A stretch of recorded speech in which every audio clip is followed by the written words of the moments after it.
A single delay can change the future of students. अस्सलाम वालेकुम, welcome back to our channel what कैसे से।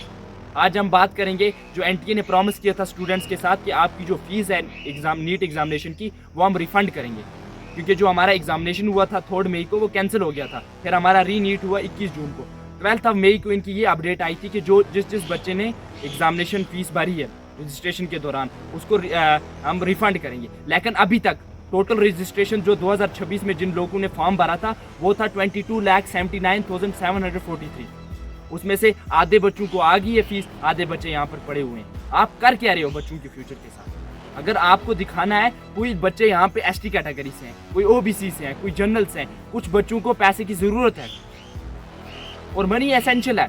कुछ स्टूडेंट्स को अगर आज पेमेंट टाइम पे मिल जाती तो उनके कहीं और काम हाल हो जाते। कोई लेबर का बच्चा है, मैक्सिमम जो होते हैं वो लेबर्स के बच्चे होते हैं, उस लेबर को कहीं और जगह पे वो पैसा लगे ना। आपको कोई पब्लिक नोटिस आ रहा है कि रिगार्डिंग कब आप फीस वापस करोगे, किस टाइम पे वापस करोगे। आधे बच्चों को आ गई, आधे वेट कर रहे हैं। अब यहाँ पर बच्चे तब तक वेट करें जब तक अगला नीट नहीं आ जाता, उसको भी इतना टाइम रहेगा नहीं। अब तब तक बच्चे वेट कर रहे हैं। आप या पब्लिक नोटिस निकालो। अगर आप कुछ चीज़ को अपडेट नहीं ला रहे हो, अगर इस चीज़ के बारे में आप कुछ आगे कंफर्मेशन नहीं दे रहे हो, तो आपको रिस्पॉन्सिबल कौन है? आप एक रिस्पॉन्सिबिलिटी लो, आप पब्लिक कंफर्मेशन दो स्टूडेंट्स को जिन की फीस पेमेंट नहीं आई है, उनको बताओ कि आपके इस टाइम पे, इस पर्टिकुलर टाइम पे रिफंड हो जाएगी। ऐसे तो सिस्टम नहीं चलेगा। 12 मई से आपका ये सिस्टम चल रहा है, लेकिन अभी तक मैक्सिमम बच्चों को फीस नहीं आई है, रिफंड नहीं हुई है।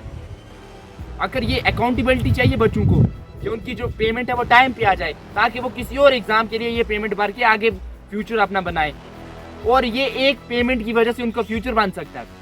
अगर कोई बच्चा किसी एग्जाम के लिए तैयारी कर रहा है, उसको अब रजिस्ट्रेशन फॉर्म आ गया, उसके पास पैसे नहीं है।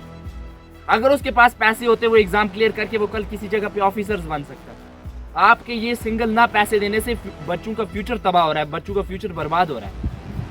और मैक्सिमम जो बच्चे हैं वो लेबर मतलब फाइनेंशियली स्टेबल फैमिली से नहीं बिलोंग करते हैं। अनकंडीशनल सिस्टम है उनकी, अनकंडीशनल सिचुएशन है उनकी, तो उनको ये पेमेंट वापस रिफंड चाहिए और विद इन टाइम चाहिए। टाइम पे चाहिए ना। कुछ चीज़ की अगर ज़रूरत आपको इस टाइम पे है, वो आपको 2 महीने या 3 मंथ्स के बाद मिलती है। फिर उस चीज़ का फ़ायदा क्या, उस चीज़ का बेनिफिट क्या है? आपको कोई चीज़ चाहिए लेकिन विद इन टाइम चाहिए ना। अगर आपने 12 मई को ये नोटिस निकाला अकाउंट डिटेल्स को, 21 जून को आपका री एग्जामिनेशन भी हो गया, लेकिन अभी तक पेमेंट का मसला बचा हुआ है।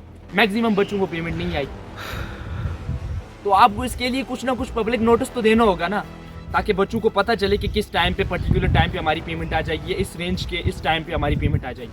तो हम रिक्वेस्ट करते हैं गवर्नमेंट से कि जल्द से जल्द इस चीज़ पे देखा जाए और एनटीए को ये पब्लिक नोटिस दिया जाए, ताकि हमारे बच्चे जो इस चीज़ से जूझ रहे हैं रिफंड के लिए, कभी यहाँ जा रहे हैं कभी वहाँ जा रहे हैं, उनको एक पूरा स्टेबिलिटी मिले। थैंक्स।